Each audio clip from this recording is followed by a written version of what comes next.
একাধিক দাবিকে সামনে রেখে শুক্রবার জলপাইগুড়ি সদর সমষ্টি উন্নয়ন আধিকারিকরণে বিক্ষোভ এবং ডেপুটেশন কর্মসূচি পালন করল সিপিআইএম। এদিন মিছিল করে ভিডিও অফিসের চত্বরে পৌঁছান দলের নেতা এবং কর্মীরা। সেখানে দাঁড়িয়ে স্লোগান তুলে প্রশাসনের হাতে স্মারকলিপিও তুলে দেওয়া হয়।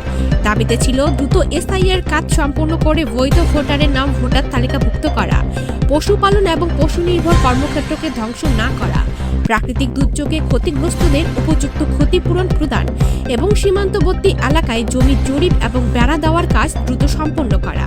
এই দিনের কর্মসূচিতে দলের নেতা এবং কর্মীরা অংশগ্রহণ করেন। বিক্ষোভকারীদের অভিযোগ, দীর্ঘদিন ধরে একাধিক গুরুত্বপূর্ণ সমস্যা সমাধান না হওয়ায় সাধারণ মানুষ চরম ভোগান্তির মধ্যে রয়েছেন। দ্রুত প্রশাসনিক হস্তক্ষেপের দাবিতে এই আন্দোলন বলে জানান নেতৃত্বরা।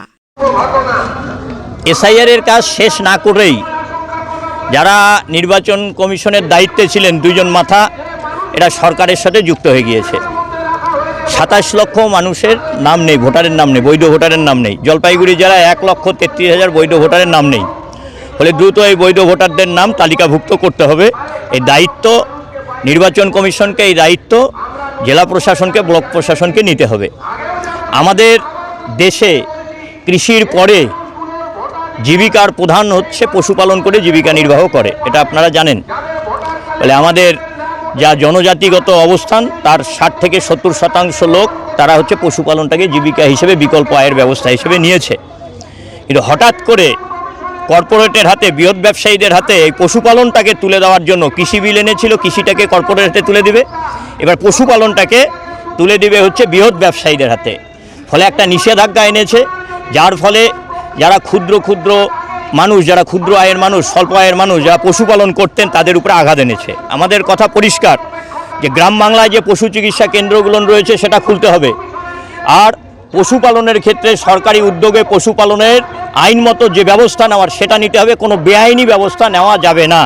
1950 সালের আইনে যা বলা হয়েছে 12 নং ধারায় তা উপেক্ষা করা যাবে না। ফলে কোনো কর্পোরেট স্বার্থে পশুপালনের ক্ষেত্রে কোনো নিষেধাজ্ঞা আনা যাবে না, এটা ওনাকে আমরা বলতে এসেছি।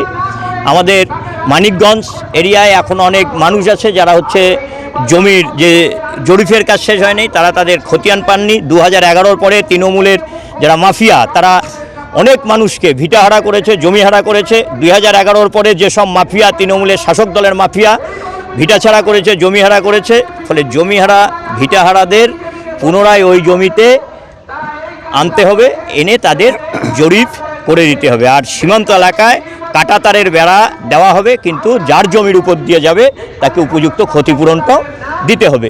এই বিষয়গুলোকে নিয়ে ওনার কাছে আমরা আজকে আলোচনা করতে এসেছি।